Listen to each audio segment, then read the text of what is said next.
La vida de un luchador y la muerte de un héroe. Manuel Arévalo Cáceres. Uno de los más horrendos crímenes de la historia no oficial del Perú es el perpetrado con el líder Manuel Arévalo Cáceres. Horrendo por la forma cruel como fue ultimado, además lamentable, muy lamentable por la valía nacional del personaje. En nuestra historia solo se registra algo semejante con el caso del mártir José Olaya. El patriota también fue asesinado brutalmente, con la diferencia que éste lo fue por manos extranjeras y Arévalo desgraciadamente por manos peruanas. Ambos en su momento lucharon por la libertad. Olaya lo hizo contra el yugo español y Arévalo contra el yugo de las tiranías.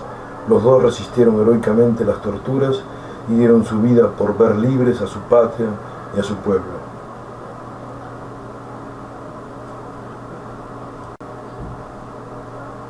Santiago de Cao es una aldea poblada por labriegos.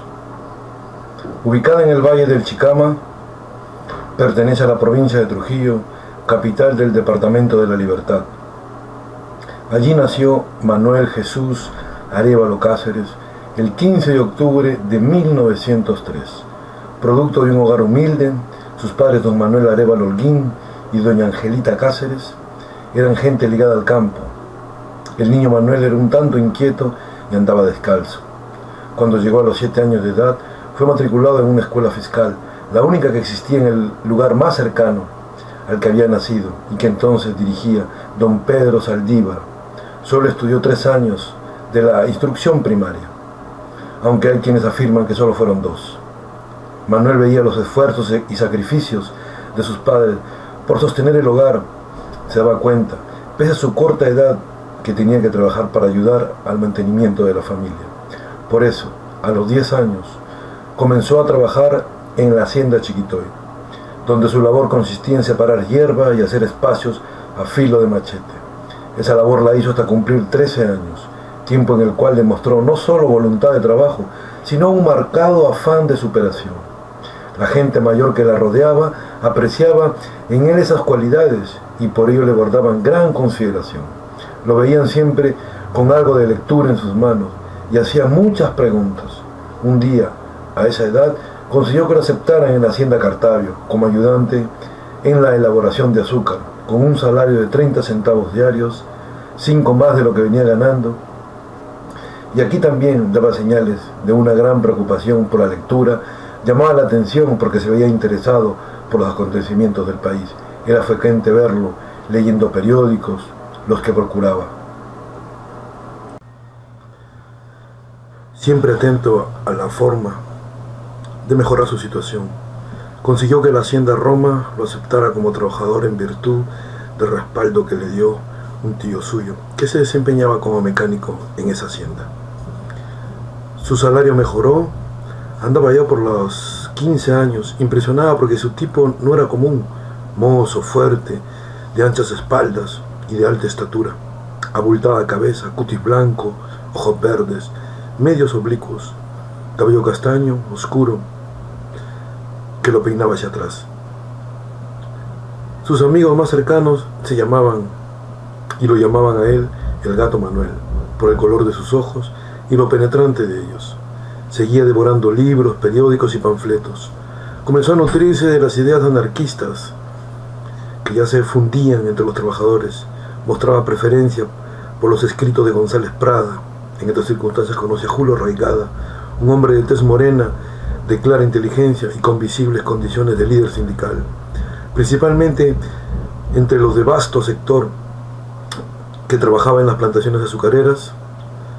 Un año después de su ingreso a la hacienda Roma fue despedido por sus actividades sindicales y porque se había rodeado de un precoz prestigio de las innatas condiciones de líder que demostraba, por lo cual no gustaba a los patrones. Para entonces, enero de 1920, pasó a desempeñar como ayudante de mecánico en la sección Talleres de Casagrande, la empresa alemana de los Gildemeister, conocido por las pocas consideraciones que aguardaban a los campesinos y por los privilegios que los gobiernos de turno les otorgaban. Como que era un poderoso grupo de depresión en Casagrande, Arévalo redactaba manifiestos que los trabajadores leían con avidez. Pero ni el trabajo ni sus inquietudes sociales le hacían olvidar sus deberes de hijo. Su madre, sumida en la pobreza, recibía periódicamente la contribución económica de Manuel. En esto mostraba también su concepto de deber y su sentimiento filial. Mostraba además el perfil de un muchacho diferente a los de su edad. Nunca se le vio en andanzas frívolas. Las noticias sobre la lucha por la jornada de las 8 horas de trabajo lo habían impactado. Por eso, en 1920, cuando los trabajadores de Casagrande se vieron inmersos en una sonada huelga, Arévalo participó como enlace del comité que se había constituido para dirigir el movimiento huelguístico. Los empleados, obreros y campesinos de la hacienda plantearon un reclamo que se sustentaba en 3 cuestiones básicas: aumento de salario, mejores condiciones de trabajo e implantación de una jornada laboral no mayor de 8 horas. Los integrantes del comité, que ya habían observado el temple del muchacho, lo llamaron y le encargaron algo que otros habían rehusado: presentar personalmente ante el gerente de la hacienda el pliego petitorio. El hecho tenía sus bemoles porque el tal gerente era conocido por su carácter temperamental y el trato despótico que daba a los trabajadores. Era, en suma, un personaje de poca entrada, al que difícilmente se le podía enfrentar.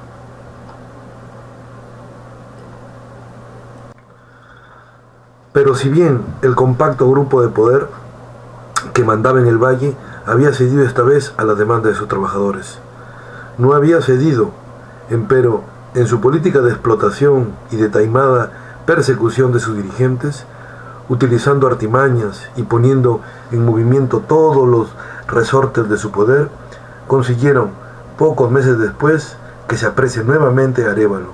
Ahora, justamente con otros dirigentes, fueron conducidos a Trujillo y días después puestos en libertad frente al temor de una nueva reacción de los trabajadores.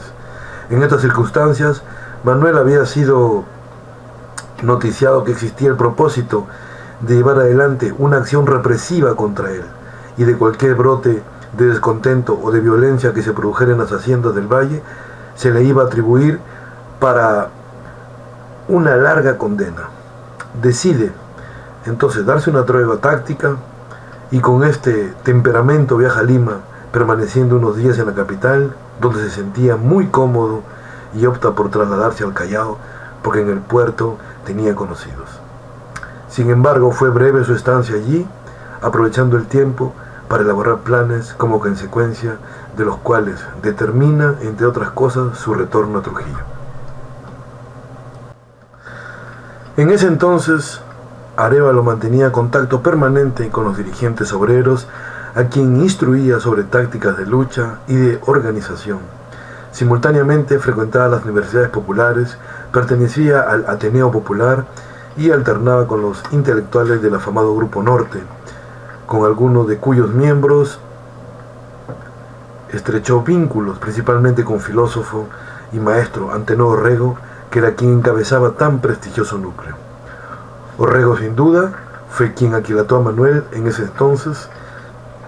Descubrió muy pronto en él el arquetipo excepcional que era, que el siguiente párrafo de un artículo publicado por el maestro Orrego en el número 313 de la revista Claridad de Buenos Aires, artículo que refleja la valía que el maestro dispensó a quien años después se convertiría en mártir de la democracia. Hace 15 años, más o menos, un joven obrero, un niño casi, de porte atlético y de perfil acusado y enérgico, incorpórese dentro de una vasta asamblea popular para decirme unas cuantas palabras de salutación.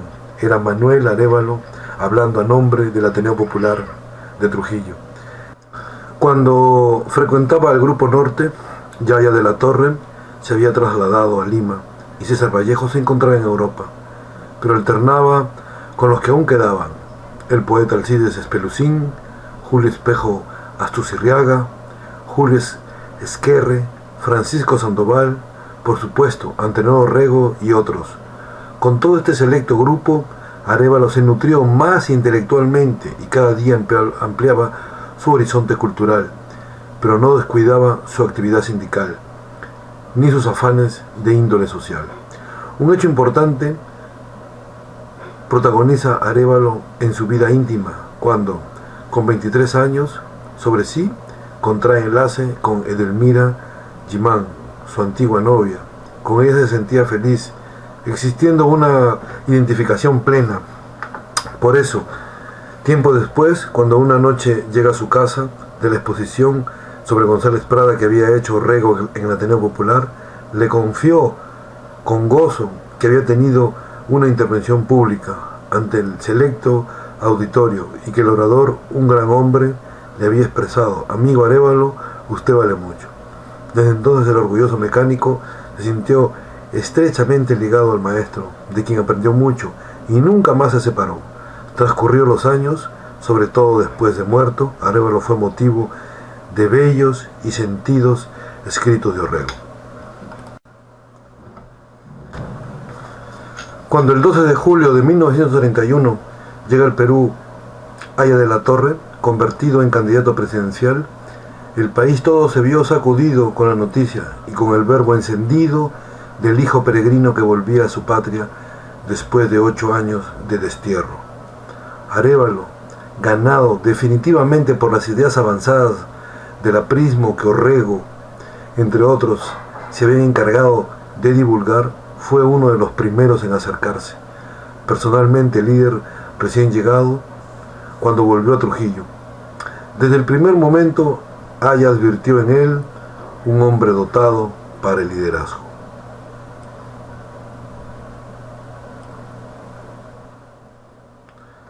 Entretanto, Arévalo continuaba incansable en su labor partidaria, organizativa y proselitista.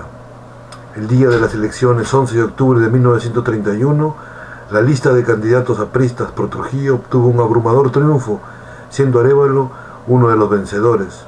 En el Congreso Constituyente, los 27 representantes apristas apenas tuvieron tiempo para intervenir en los debates, porque su presencia en el hemiciclo parlamentario fue muy breve, 67 días, por el violento desafuero que fueron víctimas por la tiranía de Sánchez Cerro.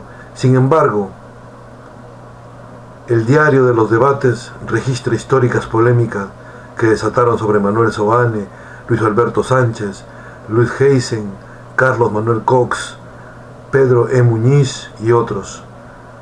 Los problemas y conflictos del orden sindical o que tuvieran que ver con el sector obrero no fueron abordados en el Congreso, mientras estuvieron lo que no permitió a Arévalo, Arturo Sabroso Montoya y Agustín Vallejos, los líderes obreros que el aprismo había llevado al Parlamento, destacar en los debates. No obstante, en la sesión del 7 de enero de 1932, los representantes obreros del APRA presentaron un proyecto de ley que tenía por finalidad impedir la cesantía forzosa, disponiendo al mismo tiempo el establecimiento de salarios de conformidad con los principios de la justicia social.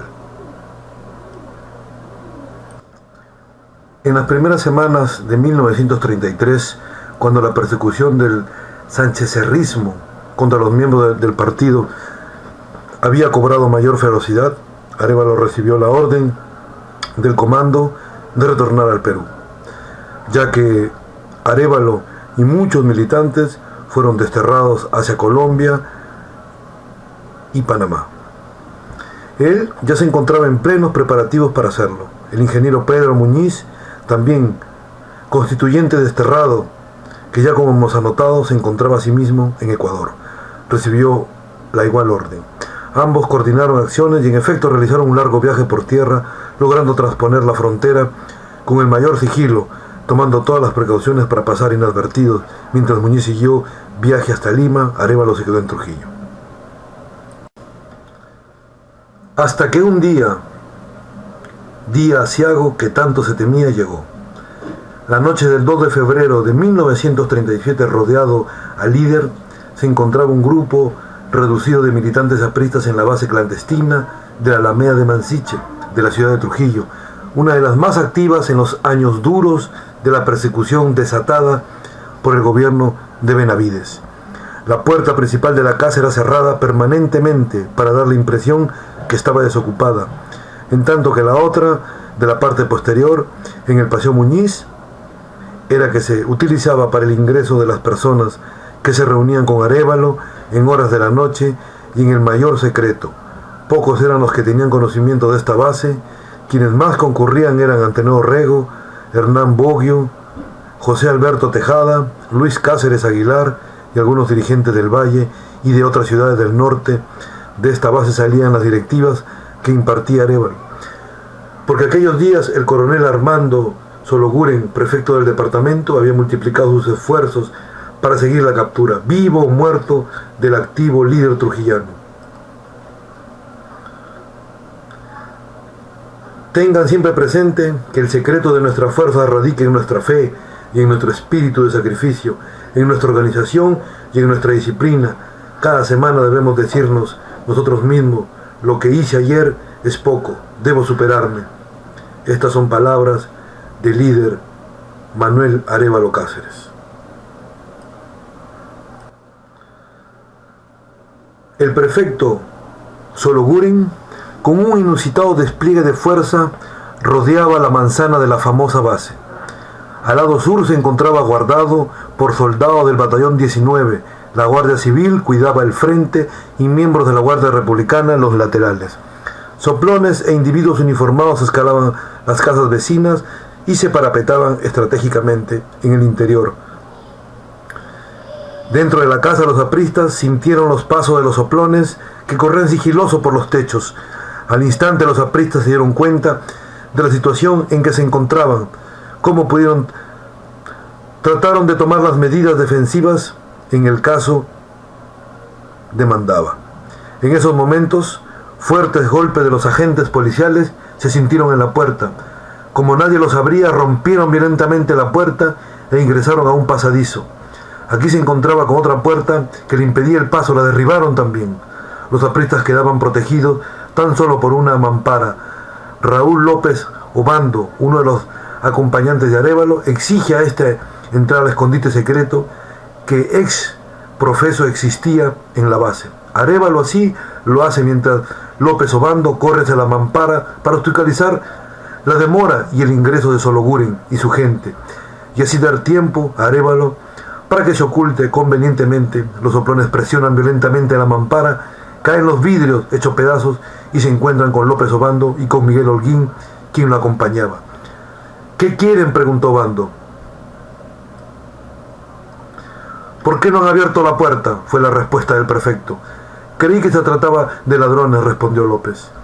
Mientras se desarrollaba el diálogo, los guardias apuntaban con sus armas a López Obando. Un cabo de la Guardia Civil, corpulento con la cara picada de viruelas, lo amenazaba con un mosquetón, y a su lado el cabo Casanova y otros guardias formaban un frente cerrado, cuyas espaldas eran cuidadas por varios soplones. Todos ellos denotaban temor e incertidumbre. Cuando le preguntaron a López Obando por su nombre, dudó un poco y respondió: Santiago Castillo. No tenía nombre de batalla y dio el primero que se le ocurrió. Siguió el interrogatorio de Sologuren. ¿De dónde es usted?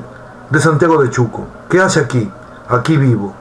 López Obando pensó mientras lo interrogaban que Arévalo había tenido tiempo para ocultarse en el escondite secreto, cerrando la puerta y asegurándola por dentro, pero en Sologuren crecía la sospecha que había más gente en el interior del inmueble. Pese a que López Obando y Holguín le aseguraban que únicamente ellos se encontraban allí, el prefecto ordenó a sus hombres hacer un minucioso registro en la casa.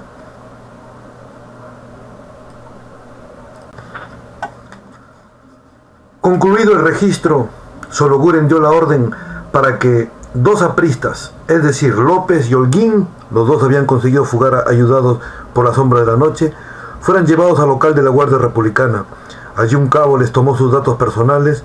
Los soplones al acecho esperaban que sus presas terminaban con el trámite. Enseguida los tomaron del brazo y los condujeron al canchón, colocándolos frente a un armazón de palos, de lo cual pendían unas sogas. Recibieron luego la orden de desvestirse, al tiempo que los soplones cogían un... Luego, el líder, golpeado y fracturado, fue entregado a unos delincuentes que vinieron a buscarlo desde Lima. Al respecto, en su Historia del APRA, Percy Murillo reproduce una importante crónica del escritor ancachino Ernesto Reina, de la cual extraemos un resumen. Relata Reina que en febrero de 1937, cuando Arévalo fue inmolado, no existía entre Trujillo y Lima una carretera asfaltada, y que los pocos carros que se aventuraban a viajar lo hacían por una trocha abierta durante el gobierno de Leguis. Por ese camino fue conducido Arévalo. Ernesto Reina ejercía en ese entonces la Secretaría General del Comité Aprista de Guarmey. En uso de las atribuciones que el cargo que ejercía clandestinamente le confería, dispuso que los integrantes de la Secretaría de Disciplina de su comité se evocaran en una minuciosa averiguación del bárbaro crimen. Efectuada que fue la investigación, se llegó a establecer que a horas 6 p.m. del día 14 del indicado mes del año llegó a Guarmey, procedente de Trujillo, un automóvil de color oscuro, cuyo timón estaba a cargo de un individuo que trataba de ocultar su rostro con un sombrero de ancha ala. Daba la impresión de que no quería ser reconocido. Los otros dos tenían caras patibularias y miradas desafiantes. No mostraban ningún empacho en reconocer como soplones. El preso que llevaba lucía un desgarrado verol de color amarillo y una toalla con manchas de sangre que le rodeaba el cuello. Como el vehículo en que viajaban daba señales de algún desperfecto, se vieron obligados a pernoctar en la ciudad del pueblo. Los soplones abandonaron por un momento el local policial, aparentemente para buscar solución al desperfecto del carro, de lo que aprovechó un compasivo guardia para cruzar palabras con el detenido. El agente policial, dando muestras de una buena disposición, informó después que el detenido se encontraba esposado y con grilletes. Confirmó que su nombre era Manuel Arévalo, que había sido cruelmente torturado en Trujillo y que presentía que iba a ser ultimado en el camino. En la comisaría, Arévalo consiguió beber un poco de agua y, vencido por el agotamiento físico que se encontraba, se quedó dormido por algunas horas. Al día siguiente, muy temprano, los soplones observan frente al puesto policial un grupo de gente curiosa que trataba de indagar qué pasaba, porque resultaba insólito que este pueblo, el movimiento policial que veían, parece que la presencia de esa gente puso nerviosos a los agentes, que optaron por quitarle al prisionero los grillos y acto seguido le ofrecieron una palangana de agua para su aseo, la misma que Arévalo apenas pudo utilizar por el estado calamitoso en que se encontraba. Sus ojos escrutadores contemplaban el grupo de curiosos. No vio ningún rostro conocido, pero logró levantar su herida izquierda en señal de saludo. Instantes después, en la comisaría le ofrecen una taza de café y un huevo pasado por agua hervida. Minutos más tarde se prestan a continuar el viaje. El periodista César Lévano, conocido por su antiaprismo en una crónica escrita sin acidez, refiere que Arévalo, a poco de salir de Trujillo, se cruzó en el camino con Roberto Valdivia, su pariente, a quien le gritó: «¡Avisa, Mila, que me llevan a Lima!», y le enseña las manos esposadas.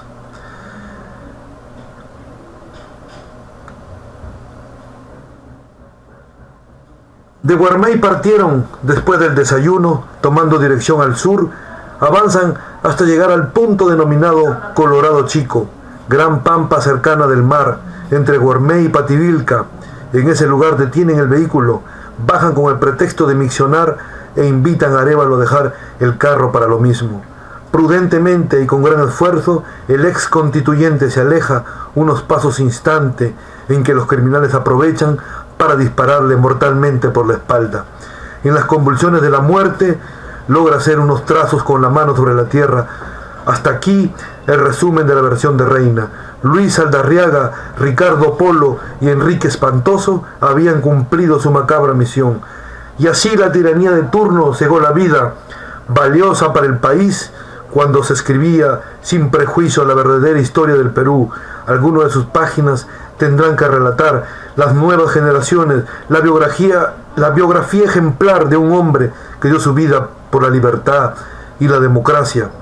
Queda como siempre viva su lema de fe, unión, disciplina y acción, palabras que pueden interpretarse como fe en su causa, unión en la fraternidad, disciplina en la conducta y acción en el trabajo. Que viva por siempre nuestro líder civil, nuestro líder sindical, Manuel Arévalo Cáceres, que viva por siempre en nuestra mente y en nuestros corazones.